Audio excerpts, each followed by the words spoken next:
Alright, get that noisy old compressor going. Yeah, I don't know.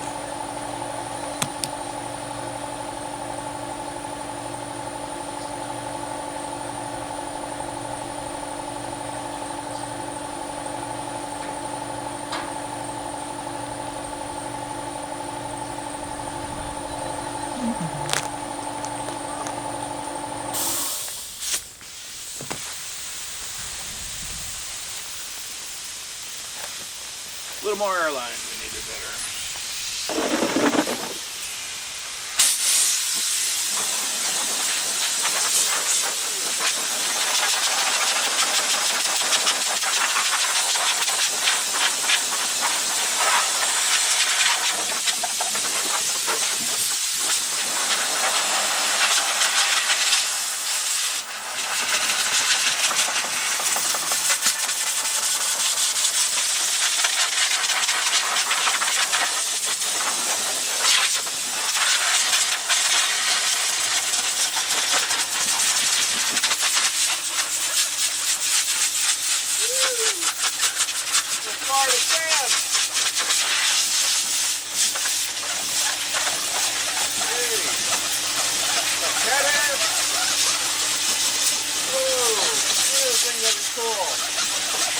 That's not cool. Woo. That's the feather.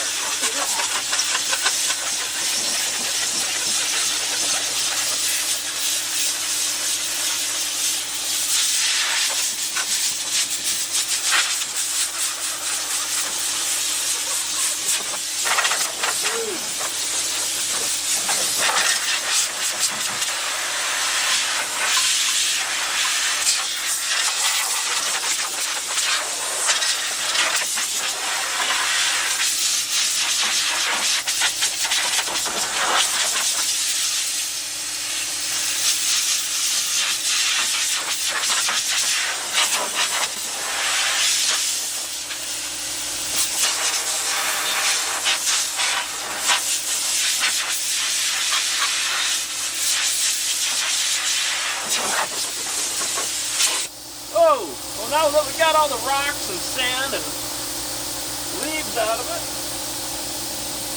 okay, that's acceptable.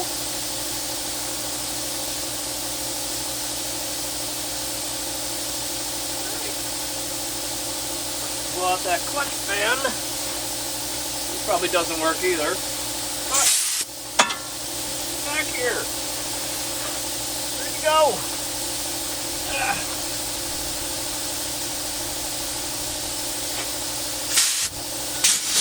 Other side.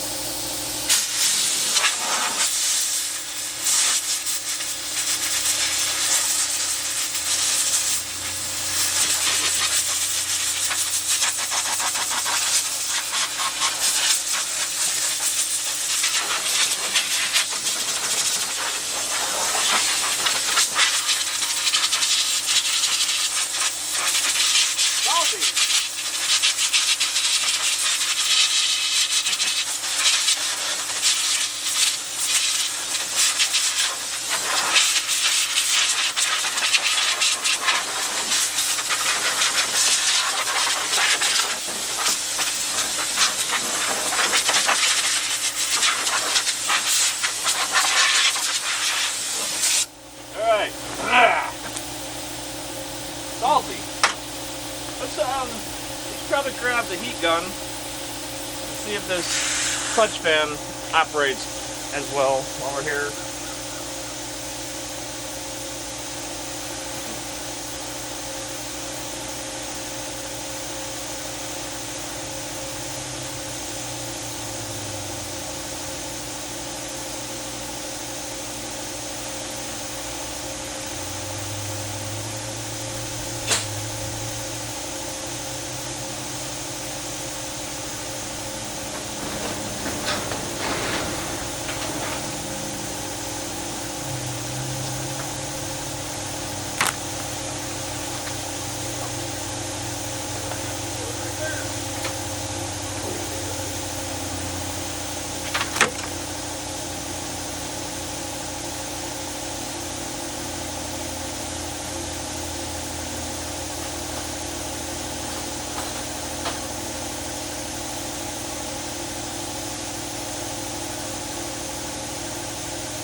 back. You miss me? Hope not. Sure the compressor's keeping you company. Boy, it's gonna be a nice day here in Sunshine, New York. July 2022.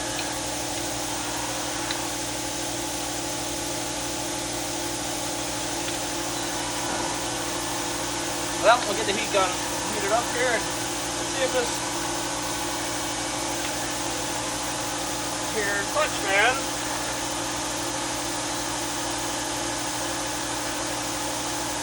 engages.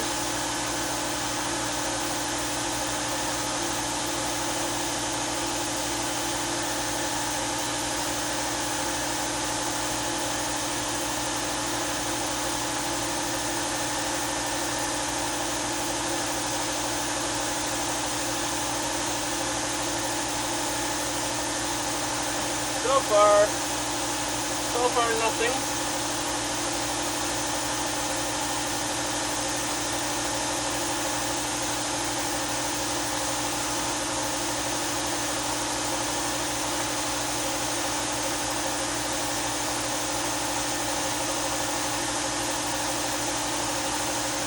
So far nothing.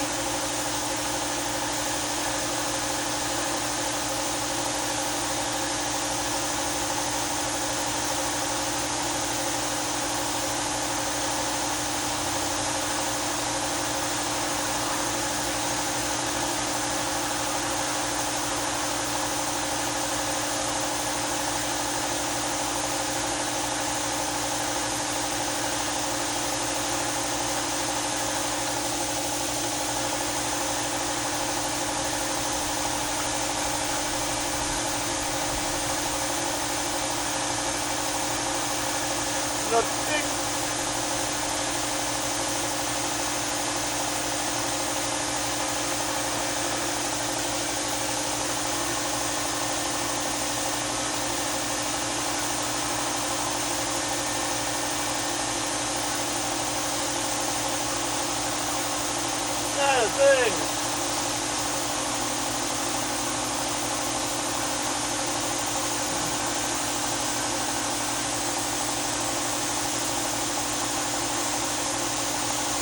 Ow!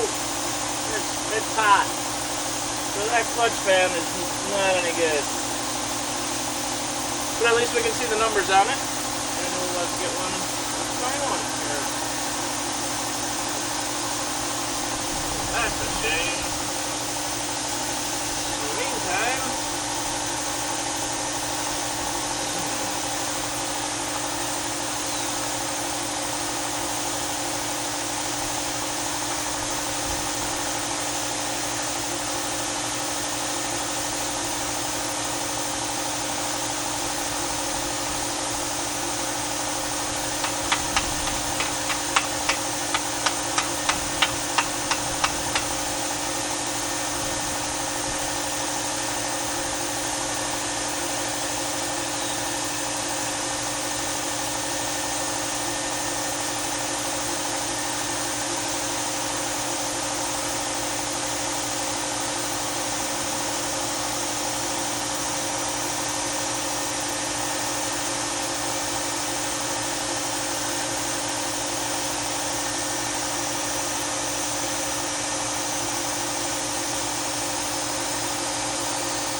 well, I don't think that works at all.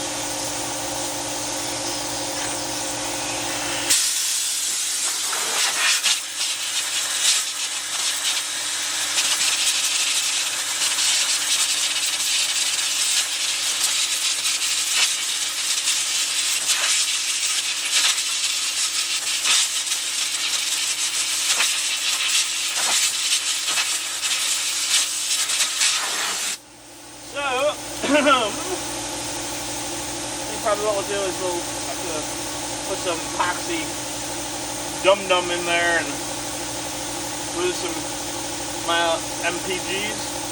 So get that managed and order another clutch fan for that. Get the number off of it before we put the radiator in.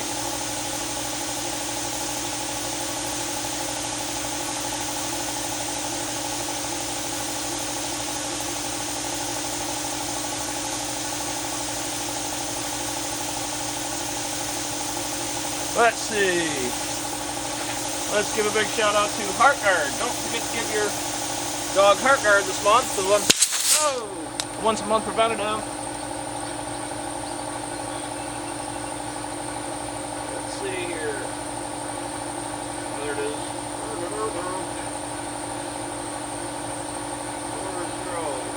403982.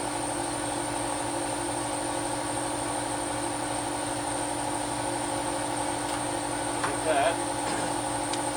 Junk mail works so good for notes.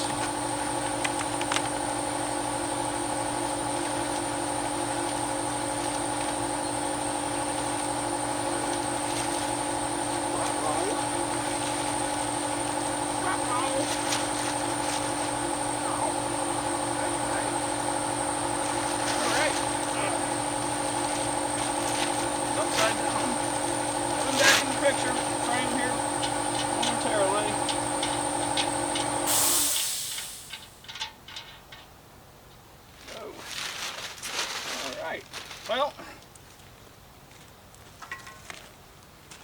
looks like we've got fancy dancy radiator, compliments here DH Racing Parts.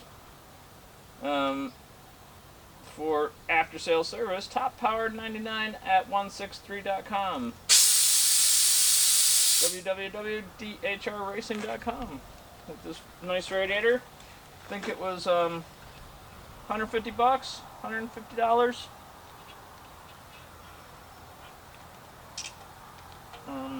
For GMA body cars. We'll go ahead and put that back on there, since with that big lower radiator tube, all the fins on this side look nice and straight. Let's take a look at the other side before we get her put in. Thought I saw something funky. There we go. Just gonna straighten back up. How you doing when that happens?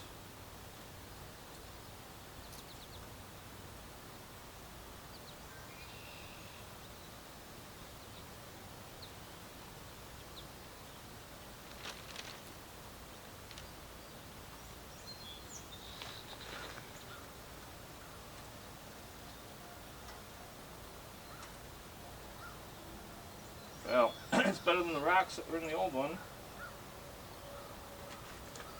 Alright. Let's see.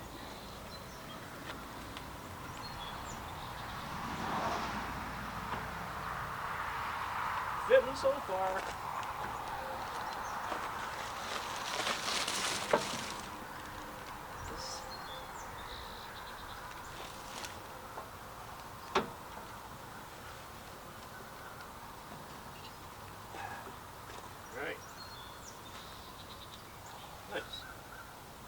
Fits well. Very well indeed. Very nice. Okay. Very nice indeed. Alright, yeah. Dirty down there. Our tranny lines line up, and it looks like tranny line lines up. The right size, and on metric. Please don't be metric. Looks like it works nicely. Put our dog chew in here.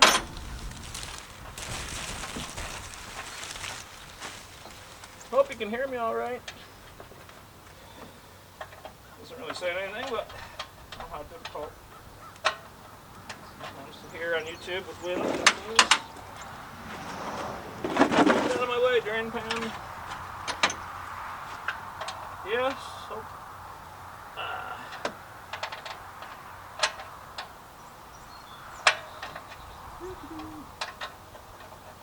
Yep. This puppy's chewed on.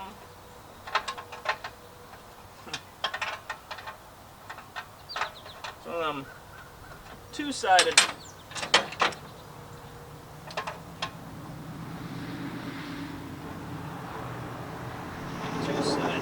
nuts.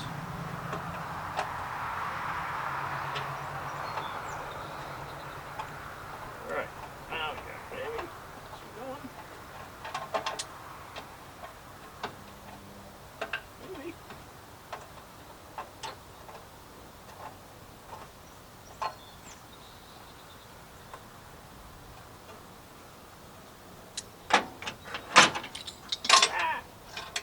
Back here, radiator cap.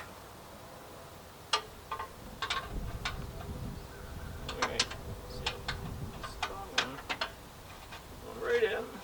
Nice and deep and easy. So we'll get this bottom one in. That's going in nice and easy. See how deep it goes into the, how far it threads in, that is. So then we don't.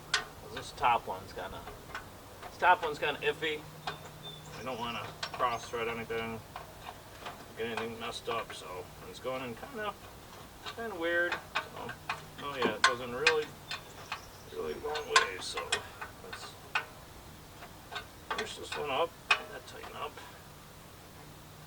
Try to take a look at what's going on with the upper side.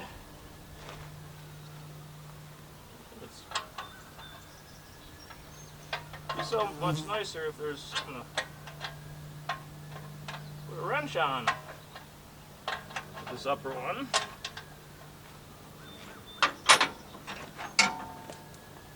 Upper tranny line.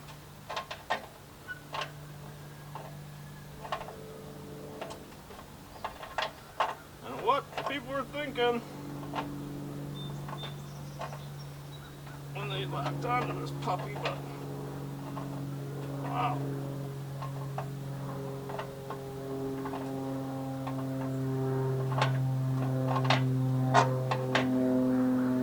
Alright.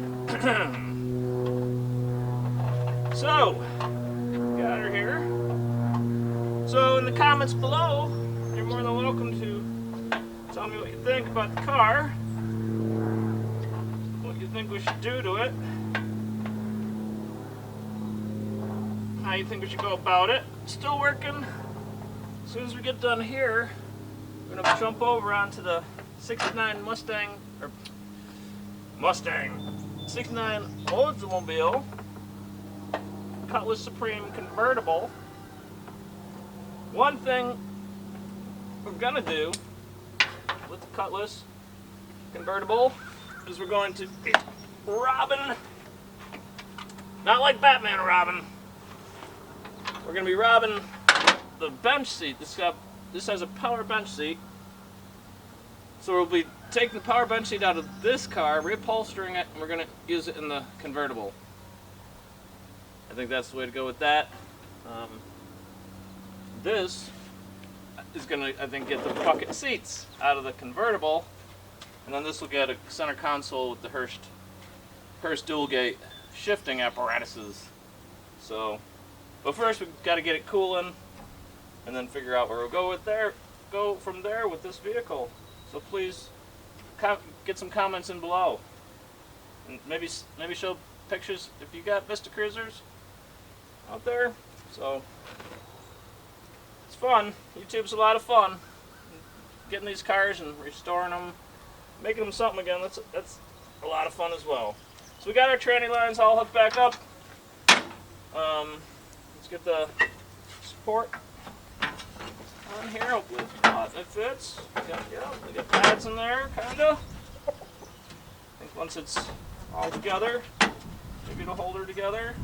May have to put maybe a little more pad in there. Let's see how it goes, if it rattles or not.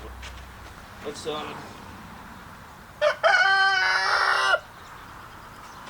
everything in place. I always try to put everything in place before you really solidly bolt it down, and because sometimes if you don't have everything in place and then you bolt it down, you have problems with lining things up again. So when everything's loose and just kind of in the breeze, I say, floating in breeze, that's a good. Uh-oh. What do we do? No, it's still there.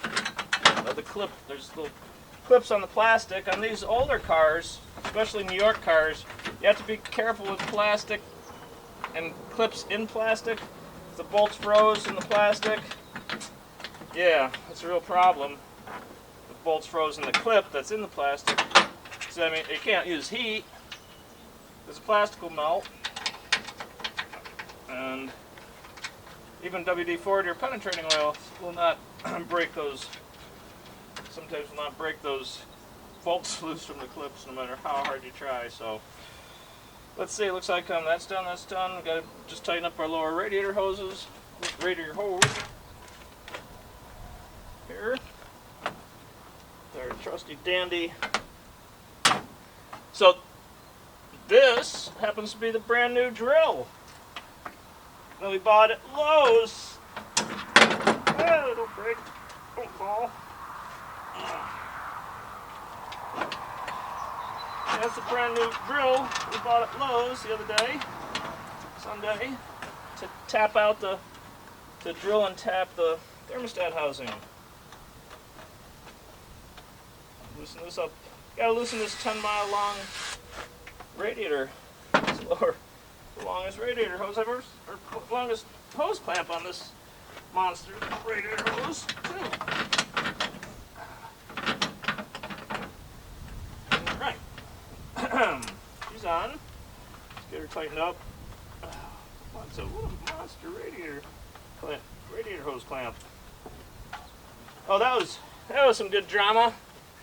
So we're getting this thing home on the trailer, and a little BMW convertible. I'm taking the back roads because it's a beautiful Sunday, central New York.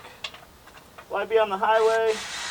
Why be on the highway if you can cruise the back roads, listen to the radio, check out the old farms.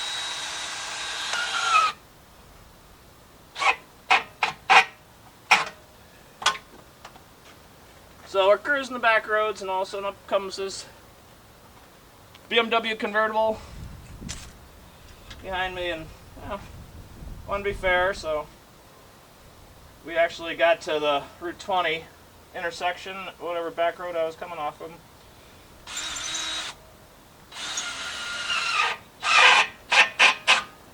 And I decided to let him pass. And coming on to the Route 20 is uphill and one lane construction into traffic, so I gave her a little fuel, the truck, 6.0 diesel, you know, and pow! I thought I blew a tire, one of the duals on the back or something. Didn't know. Well, lost power. Look in the rearview mirror, trying to see if there's any rubber. Kind of looked like rubber at a glance, but it was black smoke. No turbo. I didn't stop. I was, whenever anything like that happens, your vehicle's still running, you're still on the road, it's still traveling. I keep traveling, unless it's knocking. If it's knocking or there's anything vibrating, then I'll pull over. But if it seems like it's gonna go, and I'm thinking something happened with the turbo tube now, either I blew there's these stupid rubber hoses on your turbo hoses go to your intercoolers. I figured it was probably one of those blew out, and go to an AutoZone and see if I could work it out. Well, I got to a hardware store, and about 15 miles of driving 15 miles an hour with black smoke. There's no mosquitoes in central New York Sunday. On Route 20 anyway. I took care of that problem right away. So, yep, I got to a hardware store, bought two 4-inch hose clamps, and it was that. It was the lower turbo tube going to the intercooler. A couple hose clamps, and that was repaired. And we were back on the road, more gently this time, ignoring BMWs. All right,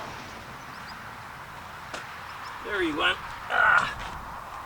Get this tightened back up, get her full of fluid.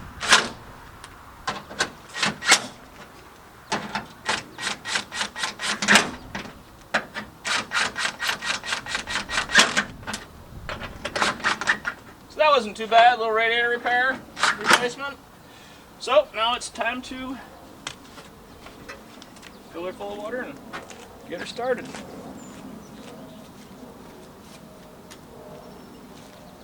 I'll go out this way.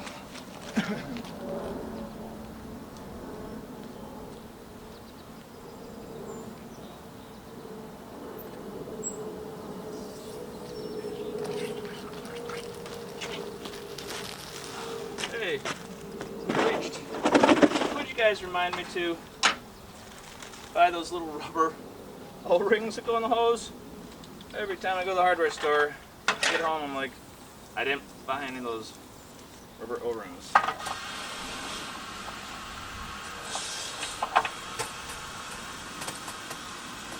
Which isn't a huge, well, it's trippy. It's kind of hard to see if you have any new leaks if you've already got everything soaking wet. So if you're doing this kind of stuff and you don't know about where more leaks might be coming from, don't get everything all wet so you can't see. That was just my advice. Another thing you can do, this vehicle is actually parked a little bit at a tilt, so that's good. Give this little squeeze, be like your vacuum cleaner, and it'll create a little vacuum there and suction. Get that water down on top of the thermostat. Got nice hot water. And it's 160 degrees. It might open your thermostat for you and make your life easier so you don't get any air bubbles. That vapor locking. Stupidity like that, because right now the thermostat's closed. Up here on top of the motor, water's going down and up into the motor. But if there's nowhere for the air to go, air can get trapped up in the top of the motor. And if it gets hot too fast, or you can vapor lock or air lock sometimes, I don't know. I'm not an old 350 professional necessarily, but I know that it does happen with the 302s and 289s that I work with a lot. Especially if that bypass hose, if there's any problem with that bypass hose or kinking in the bypass hose. Some guys will try to emulate that elbow bypass hose, and ends up when that bypass hose gets hot, it kinks. Oh, yeah, we probably, while we're filling this here up, might want to try to make sure that turn the pip cock the wrong way. Let's close that. Yeah, there we go. Might fill faster this way. You never know.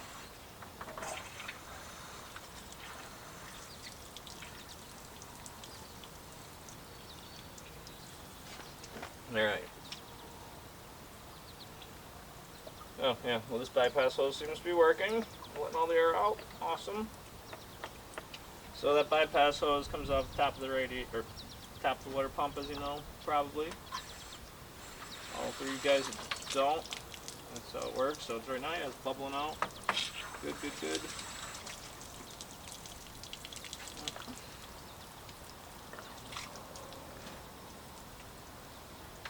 Superb.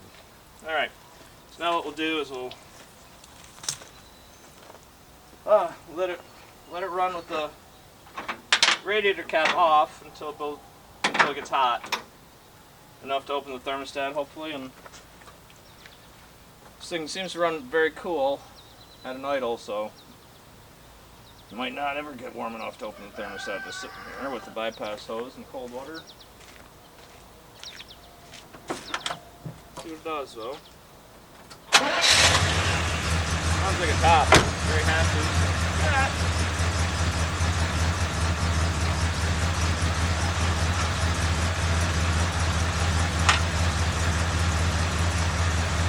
Just giving her water.